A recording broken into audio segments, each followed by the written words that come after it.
Et salut à tous, j'espère que vous allez bien. Bienvenue dans cette Car Manager Olympique de Marseille sur FC24. Aujourd'hui au programme, vous le voyez juste là, on a un match contre Brighton pour la Ligue Europa et ça désignera globalement, même s'il n'y a pas trop de doute, qui finira premier de ce groupe.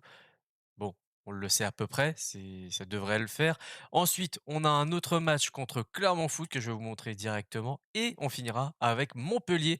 Et donc, je vous laisserai, je pense, là pour préparer le mercato, puisque vous le voyez, on est mi-décembre et du coup, bah, le mercato arrive à grands pas pour cet hiver et on ira ensuite tranquillement faire nos recrues jusqu'à Strasbourg, mais ça sera pour la semaine prochaine. Pour ce qui a été fait précédemment, on le voit, une victoire 3 partout contre Lorient, un match nul, un très très gros match contre Rennes, et on avait fait aussi 3-1 contre l'Ajax, donc plutôt agréable comme épisode la semaine dernière. Bon, pour ce qui est des commentaires, alors déjà, tout d'abord, gros merci à ceux qui sont réguliers dans les vidéos, à lâcher un petit commentaire, un like, etc. Ça fait vraiment très plaisir, la force que vous me donnez, ça me donne envie vraiment de continuer ces aventures avec vous. Donc vraiment un très, très gros merci à vous. Et ensuite, on me dit que pour cette équipe, peut-être qu'un Di Maria ou un Kent font l'affaire. Alors pourquoi pas? Mais donc j'ai rajouté Ryan Kent que vous voyez là, il est du côté du Fenerbahçe, l'anglais de 27 ans. Alors oui, il peut faire l'affaire, mais Di Maria, faut pas oublier qu'il a passé quelques années du côté du PSG et comme j'ai pas envie de me foutre le feu à la commanderie, on va éviter de recruter un ancien parisien. Donc un autre profil, assez similaire, pourquoi pas? Avec de l'expérience, mais mais peut-être pas un ancien parisien. Et ensuite, on me dit que j'ai l'effectif pour terminer la saison. Pourquoi pas aussi, parce qu'il y a un mais quand même. On a 3 attaquants en la présence de Vitinha, Ndiaye et Aubameyang qui est actuellement sur le banc. Ensuite, en tant qu'ailier, on a alors Amin Harit est sur le côté, même si en vrai, c'est pas vraiment son poste. Nous, on a choisi de le mettre sur le côté parce qu'il est assez rapide. Hem, mais ensuite, en tant que remplaçant, Correa, il peut dépanner côté gauche, mais c'est vraiment pas son poste. C'est vraiment du dépannage. Et non, on n'a personne ensuite pour le remplacer, donc il nous faut au moins un ailier gauche. À droite, on a Mug, Sarr, voilà, mais c'est tout et c'est très, très léger, donc je pense qu'il nous faut un milieu droit, un milieu gauche, ailier droit, ailier gauche, c'est selon, notre façon de jouer. Au milieu de terrain, je vous l'accorde, on est assez fourni avec Rongier, Kondogbia, Veretout, Gueye, Ounahi, qui a un profil un petit peu technique.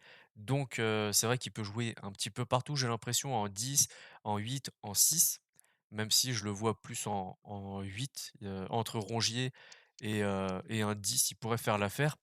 Même si moi j'aime bien le mettre en 10 et ensuite, bah, c'est assez compliqué, hein, faut pas se cacher.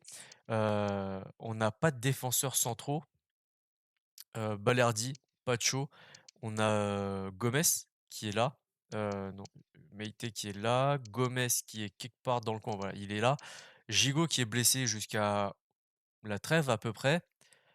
Donc en termes de défense, on n'est pas trop mal, mais on n'est pas, c'est pas incroyable non plus, hein, vous le voyez.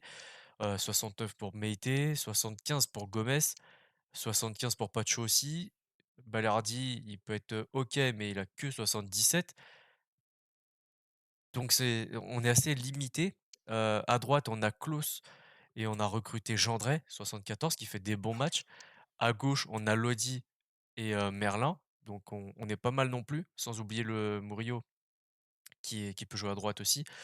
Heu, mais à part ça, on est vraiment pas, c'est vraiment pas la folie. On a Lopez et Blanco. Voilà, c'est pas l'assurance tout risque non plus. Donc cette équipe est carrément perfectible. Alors on a des jeunes joueurs, hein, avec, Laurent, Franco et Gomez qui sont là, mais, c'est pas eux qui vont nous faire gagner des matchs. Ouais, donc, clairement, cet hiver, je pense qu'on va devoir vendre deux trois joueurs pour recruter au moins un très bon défenseur et j'aimerais vraiment avoir, des remplaçants à Harit et à Sarr. Allez, on va faire cette petite conférence de Thank you all for your presse avant patience. le We're going to match start contre taking Brighton. questions now. Cela fait des mois que Correa ne marque pas et certains commencent à douter de ses capacités à gérer la pression. Est-il capable de faire oublier Bah, on sait ce qu'il a à faire. Oui, oui, oui, c'est ce qu'il a à faire. Il est remplaçant, il a signé pour ça avec nous. Donc non, on va le laisser tranquille. Lors de votre dernière confrontation, votre adversaire s'était incliné lourdement 6-0 face à vous. Bis repetita aujourd'hui? On verra, on verra. On va pas se mettre à faire des pronostics de fou furieux. Si déjà on gagne ce match, c'est une bonne chose. Après votre dernier match serré, comment se sentent vos joueurs avant la prochaine échéance? Bah, il faut avancer, hein, de toute façon, donc on n'a pas perdu. C'est pas une défaite, c'est un match nul, c'est un petit contretemps, mais ça va, ça va. On est dans une autre Okay, guys, we're compétition gonna wrap this up now. Thank et you on very passe much en for mode Ligue attending. Europa. Allez, on passe à la compo de Brighton qui est actuellement troisième de ce groupe, c'est juste là. Et donc il joue en 4-2-3-1 avec Verbruggen, Estupinian à gauche, Veltman à droite, Igor et Webster en charnière centrale, Moder et Gilmour devant cette défense, Mitoma à gauche, Marche à droite, Lalana derrière Jean Pedro et sur le banc, Fati, Gross, Lamptey, Welbeck, Adingra, Van Eyck et Steele. On le voit, hein, sur les 5 derniers matchs, ils ont fait 3 défaites, un nul et une victoire. C'est assez compliqué avec 2 Zerbi actuellement. Contre-pressing, c'est leur style de jeu et le joueur clé défensif, c'est Igor, pas le joueur clé offensif. Pourtant, ils ont quand même une très très belle équipe. Allez, on est parti de notre côté avec un 4-2-3-1 également avec Lopez dans les buts, Merlin à gauche, Klose à droite, Gomez et Balerdi un petit peu fatigués en charnière centrale, Kondogbia, Rongier, Sarr, Ndiaye et Harit, et en attaque on retrouve Vitinha et sur le banc on retrouve Aubameyang, Correa, Unai, Mug, Gay, Veretout et Pacho. On est toujours en mode légendaire, ça devrait bouger d'ici quelques temps. On va juste peut-être modifier les maillots parce que si vous le voyez là en plein milieu, le bleu et le bleu, à mon avis, en termes de distinction à l'écran, ça va pas être incroyable. Donc on va le faire ensemble. On va se mettre en blanc et eux, on va les mettre en rouge. Voilà, comme ça, je pense que la distinction se fera bien mieux. Allez, on est parti pour ce match de Ligue Europa. Allez, c'est parti pour le coup d'envoi. Et c'est Vitinha qui le donne. Donc, on a eu un petit rappel du journaliste. Au match aller contre Brighton, on a gagné 6-0. C'était un cauchemar pour les joueurs de Brighton. Mais une démonstration de notre part. Maintenant, est-ce qu'on pourra réitérer cette performance? Je crois pas. Mais est-ce qu'on peut au moins gagner ce match? La réponse est certainement.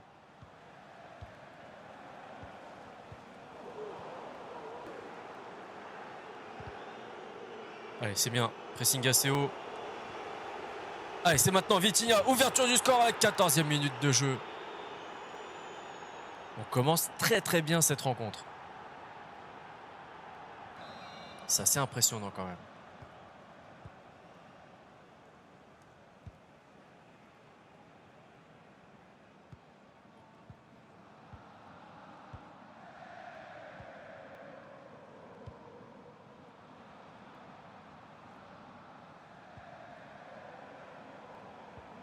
Ouais, c'est bien. Quentin Merlin qui récupère ce ballon et qui va se projeter pour proposer une solution. Par contre, de l'autre côté, bah, il n'y a personne. Tac. Allez, attention, on se jette pas.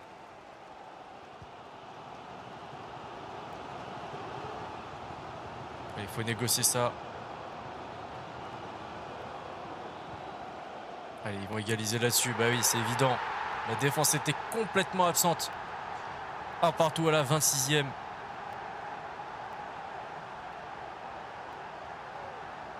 Ah, ils vont pas nous le donner ce match. Ah, il était complètement seul. 3 défenseurs à droite. C'était complètement inutile ça. Pas bon. Faut pas les laisser reprendre confiance.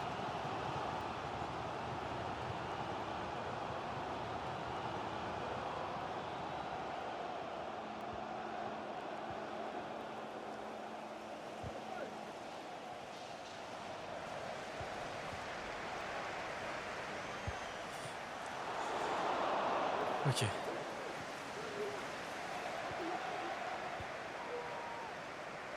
Ouais, Vitinha qui est descendu pour récupérer un ballon. On envoie ça au casse-pipe là.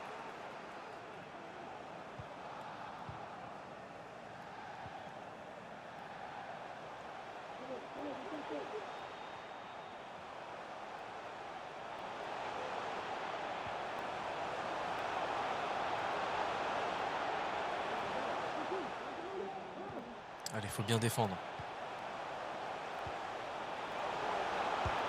Je te dis ça et il y a un trou dans la défense. C'est un truc de fou furieux. En termes de statistiques, ça doit être assez équilibré. 57-43 pour la possession, 3 tirs contre 1. Ouais, on a tiré qu'une fois, eux 3 fois. Expected goals à 1,6 contre 0,3.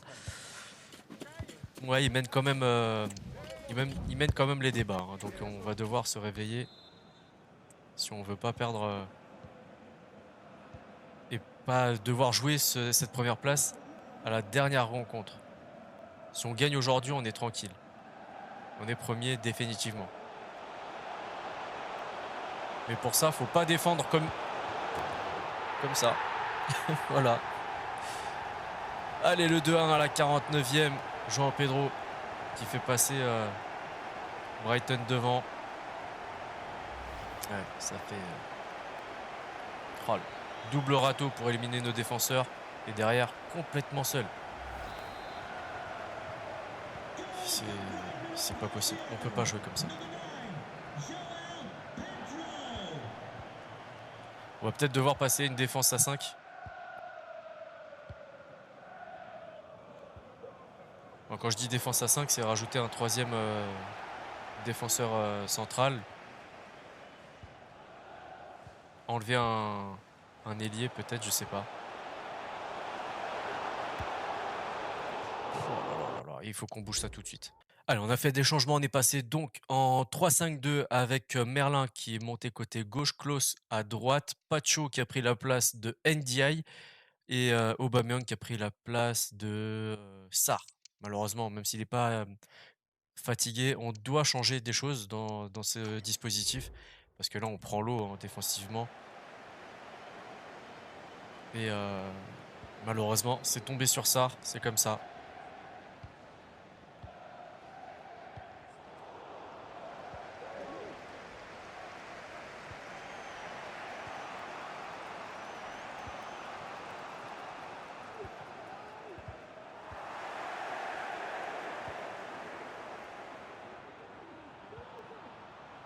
Ouais, ouais, ouais. Non, dommage. Allez, ils font un changement. Adam Lallana qui cède sa place. Et Ansu Fati. Bah ouais, rajoute-en. C'était trop facile pour nous. On s'amusait.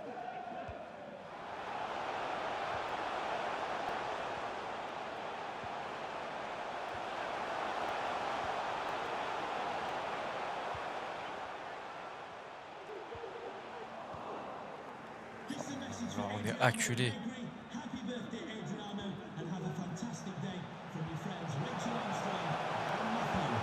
Ok, Paul Lopez qui sort.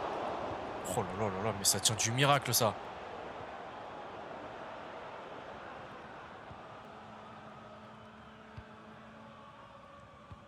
Comment comment on arrive à jouer sérieusement?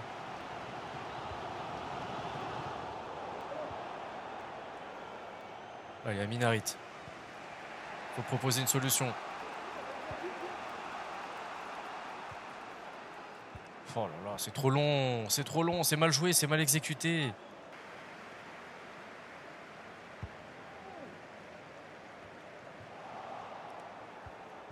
Allez. Mais c'est incroyable. Allez, c'est fini. Défaite 2-1 contre Brighton qui tient un petit peu sa revanche, mine de rien. Et au classement, on va voir comment ça s'est passé de l'autre côté. Mais avant ça, l'interview et l'Ajax, ça fait 2 partout contre l'AEK Athènes. Logiquement, on reste premier. Some questions regarding the match. Mais tout pourrait changer prochaine journée. Pourquoi n'avez-vous pas accordé une autre chance à Correa d'être titulaire? Mais laissez-moi tranquille. L'équipe passe avant tout. Voilà. Le second match face à cet adversaire ne semble pas s'être déroulé comme prévu. Bah non, bah non, bah non. Le non,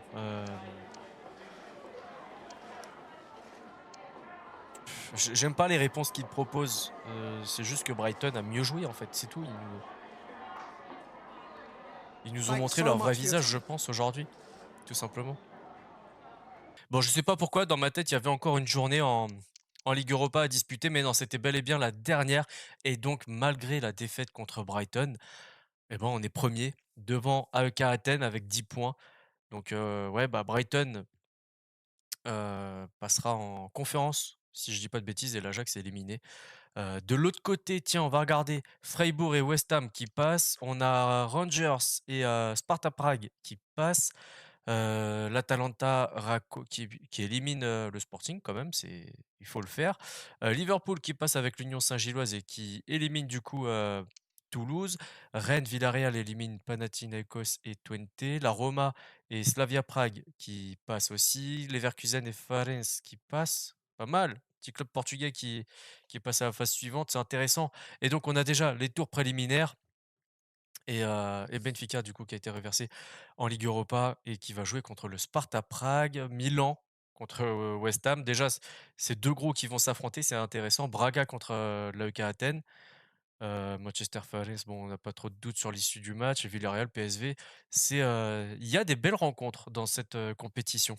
Allez, on enchaîne et oui, oui, oui, la tenue a changé parce qu'il fait très froid et donc j'ai été me couvrir tout simplement. Donc cette, compo probable de Clermont Foot, on va la regarder ensemble. Il devrait jouer en 5-2-3, une équipe que je connais relativement très peu avec, Zéphane à droite, Pelmar, Coffrier, Alidou Seydou, Borges, Gastien, Magnin, Gonzalez, Kay et Rachani, OK. Meunier sur le banc avec Nicholson, Boutoba, Cham, Hendrich, Armogum et Ndiaye. Voilà, ils sont 10e, c'est écrit juste là, avec 3 nuls, une victoire et une défaite sur les 5 dernières rencontres. On va regarder la vision tactique standard, pas de joueur clé ni offensif ni défensif. Bon, bah, pas grand-chose à dire. On va simplement regarder quel est le meilleur buteur. C'est Gonzalez avec 7 buts, suivi de Nicholson avec 5, c'est pas mal.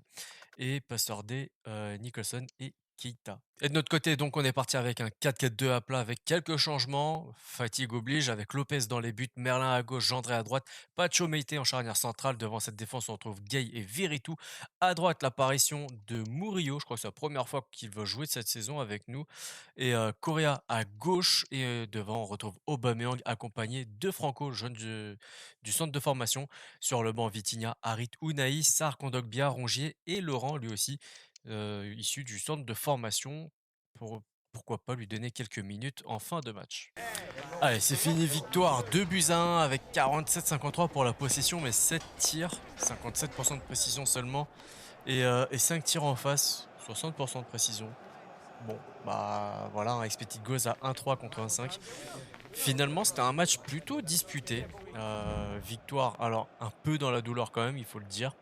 Le flop de leur côté, c'est Dio avec un 5,1. Magnin, Zéphane et Pelmar prennent un 5,9. Et le top, et un beau top, c'est Rachani avec un 8,4. Il a marqué un but et le passeur dès lui, c'est Gastien avec un 8.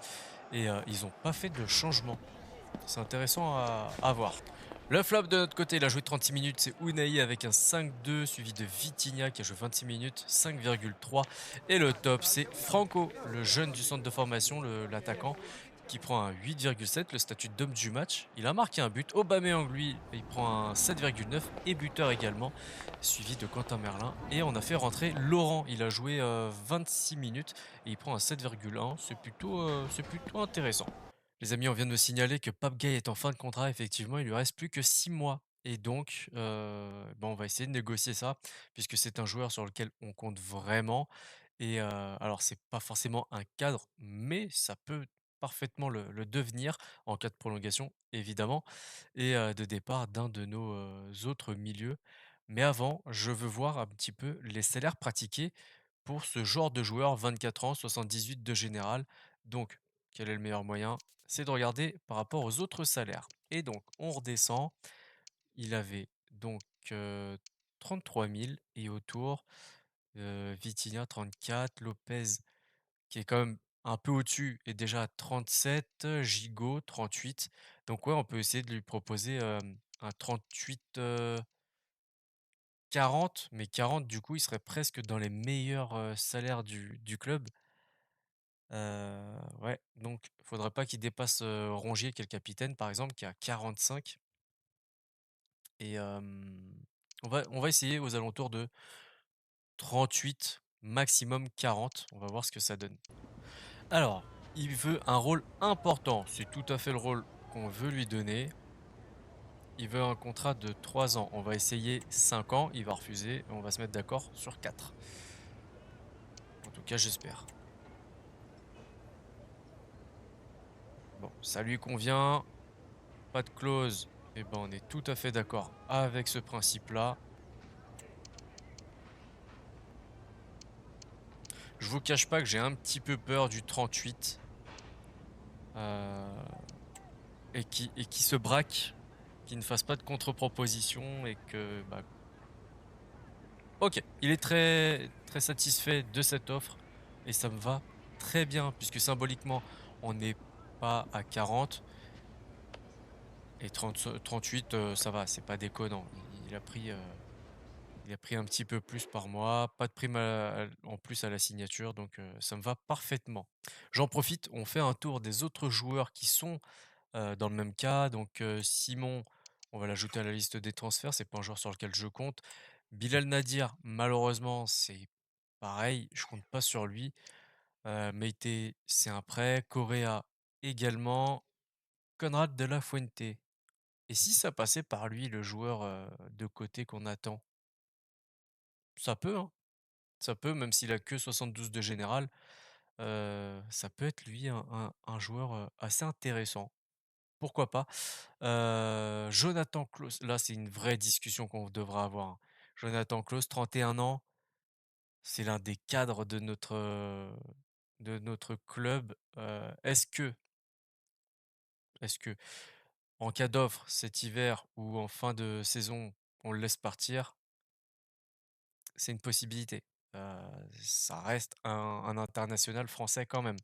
Guendouzi qui va revenir, il va faire beaucoup de bien à ce milieu de terrain. À ma vie, je compte pas du tout sur lui. Donc lui, dès qu'il revient, il repartira. Gigot, je pense qu'on le prolongera. Verretou, je me pose réellement la question. Parce qu'en plus de ça, il prend 47 000 de salaire. Il a quand même 20 millions de valeur marchande. Ça peut nous libérer pas mal d'argent pour préparer un mercato.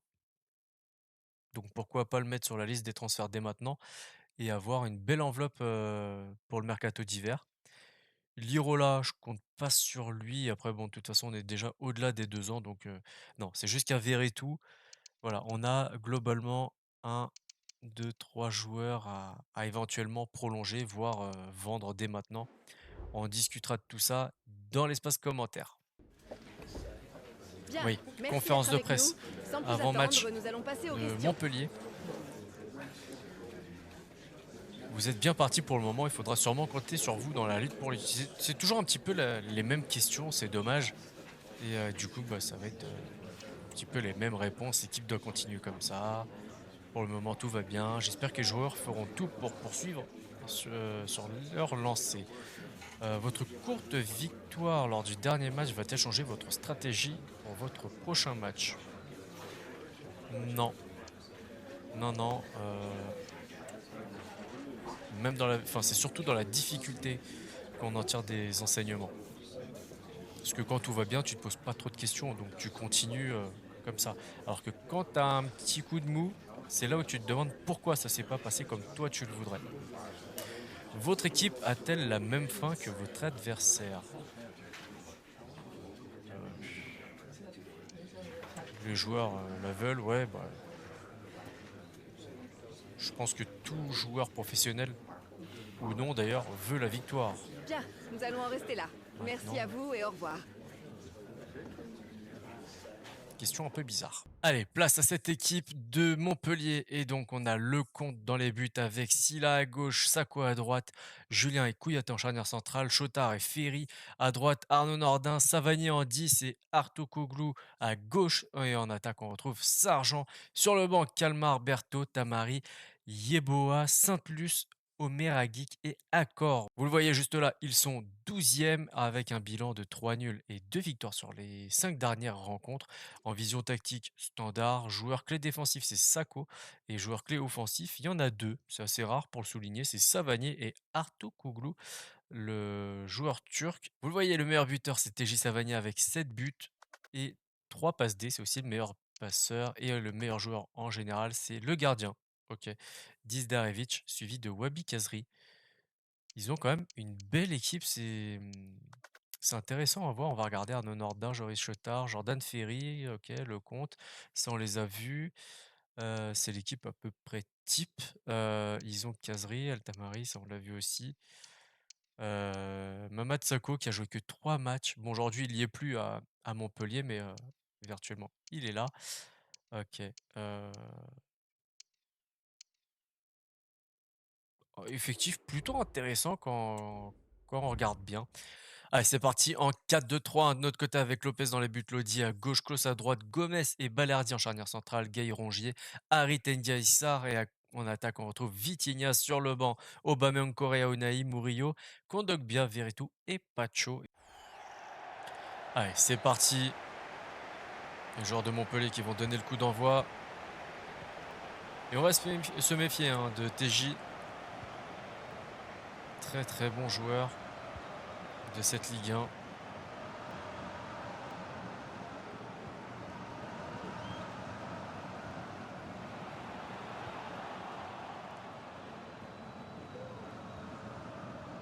Et ça passe.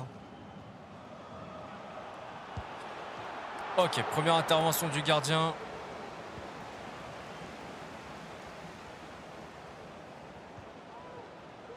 Bizarre cette passe, mais bon, ça passe, donc ça va. Allez, on essaie de se donner un peu d'air.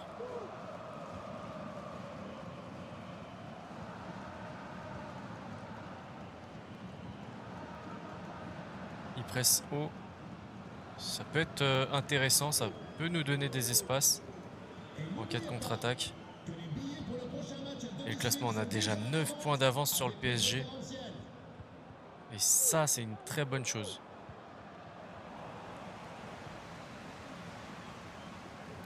Alors, par contre, là, ce qui m'inquiète, c'est qu'on n'a pas réussi à dépasser la ligne médiane. Et eux, ils sont déjà à 2 tirs. Cadrés.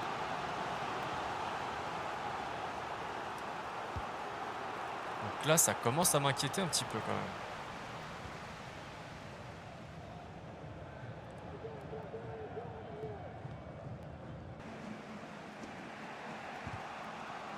Ok, ça passe. Je ne sais pas comment, mais ça passe.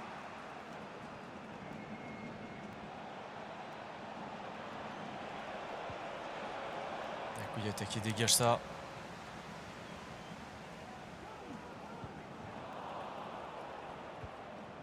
Ah, Silla qui intercepte ce ballon. On n'a toujours pas tiré. Je préfère vous le signaler.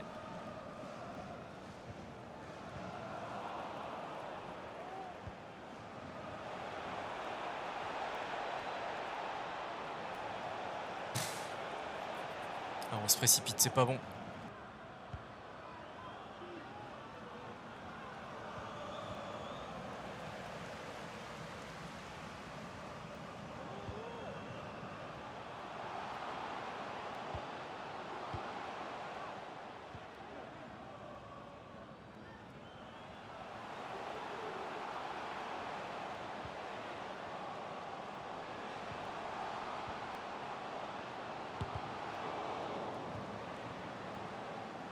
Tu vois qu'on aurait fait une mi-temps complète sans tir au but.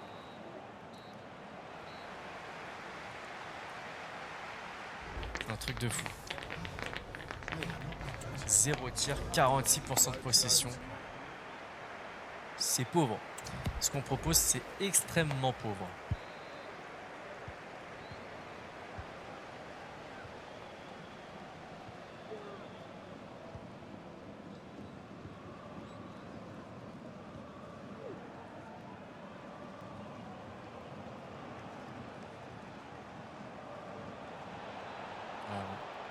peut-être devoir changer de dispositif et certains joueurs.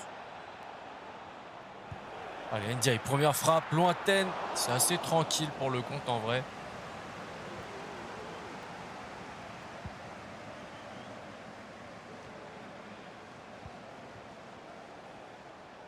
Allez, on va trouver Sarr, c'est maintenant. Yes! Ouverture du score, 55e minute de jeu sur une passe de Vitinha. On le sentait hein, depuis le début du match que c'était du côté de Sarr que ça allait se passer aujourd'hui. Même s'il n'a pas été toujours juste techniquement. Il a fait le geste parfait au moment parfait. Et c'est seulement son deuxième but. Ok. En même temps, c'est vrai quand tu as Vitinha et Aubameyang, la plupart du temps, tu leur donnes le ballon. Mais j'aimerais bien que Harit et Sarr, Ndiaye aussi, plantent un petit peu plus. Ça nous donnerait plus de solutions offensives. Allez, Renan le dit. Par contre, derrière, personne. Hein. Personne, les gars.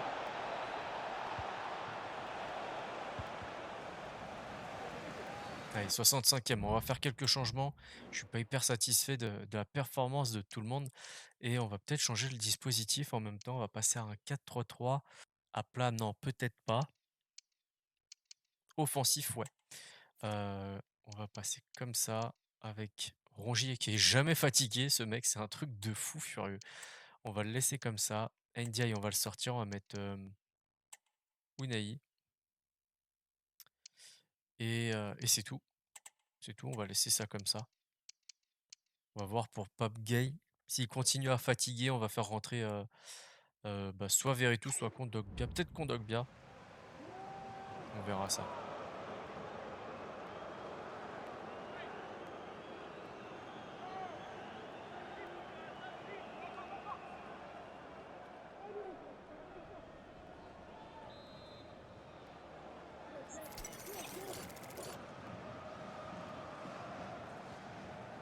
Je suis pas certain. Je suis vraiment pas certain de mon coup. Mais ça se tente.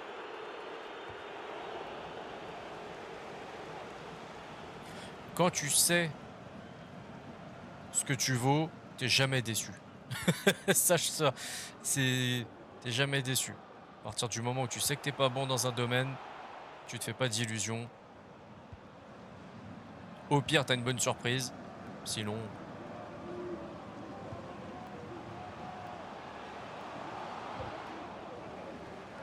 Allez, on essaie de recréer une contre-attaque. Il faut partir. C'est le principe de la contre-attaque, les gars. Allez, Vitinha. Ah, dommage, elle est trop croisée.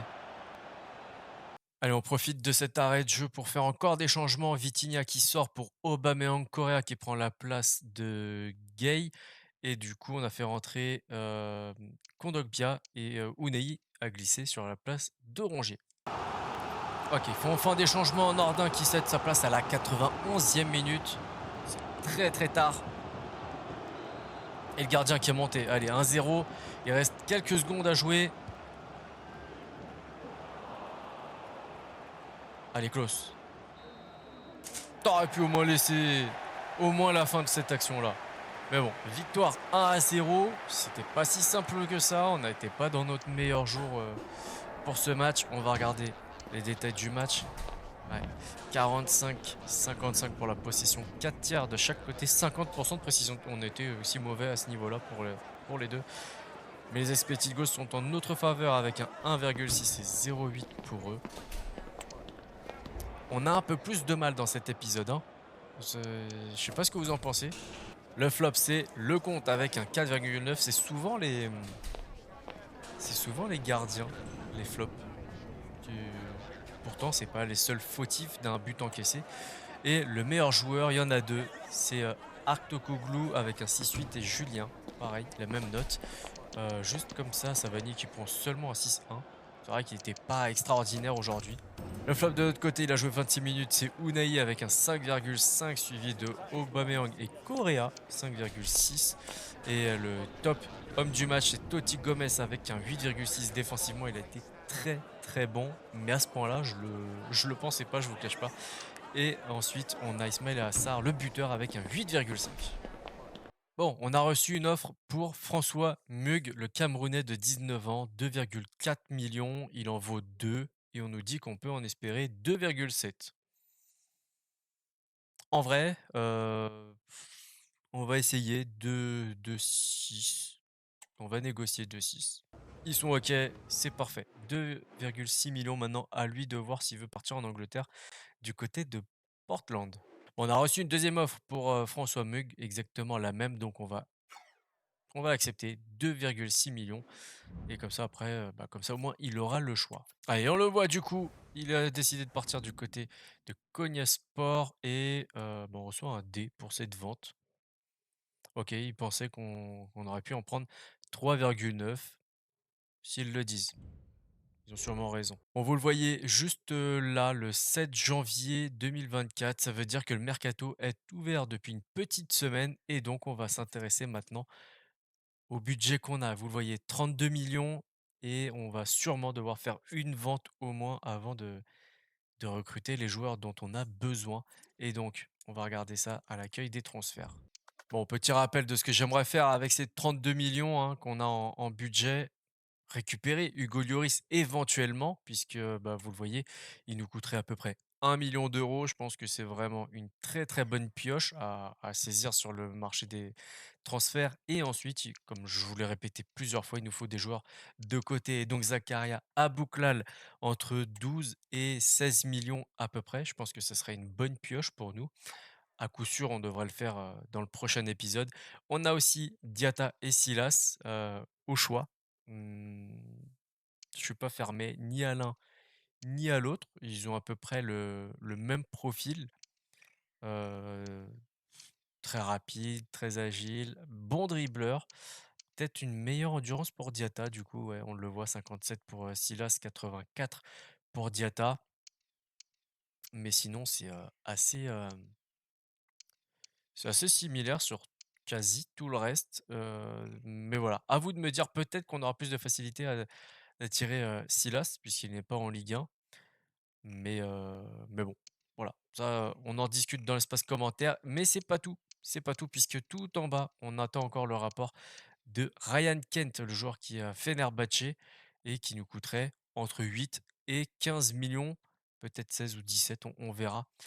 Donc ça nous ferait éventuellement 3 joueurs à recruter en hiver. Je pense que plus ce serait beaucoup trop. 3 joueurs en hiver, ça me paraît déjà pas mal en vrai. Mais pour ça, peut-être qu'il faudra composer avec une vente. Petit rappel, dans les joueurs transférables, on a Blanco, Murillo. Peut-être qu'on le garderait finalement en tant que doublure. Mais si on prend du coup un joueur à Bouklal par exemple, on aurait à Bouklal et Sarr. Donc Murillo, plus trop l'utilité. Heu, à voir. Faudra vraiment cogiter, sur tout ça.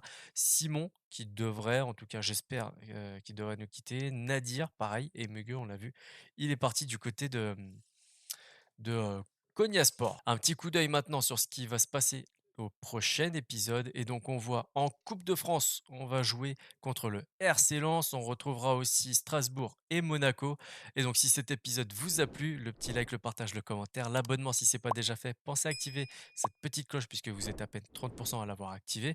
Donc merci de rectifier le tir, ça fera toujours plaisir. D'ici là, prenez soin de vous, prenez soin des vôtres. À la prochaine. Ciao ciao.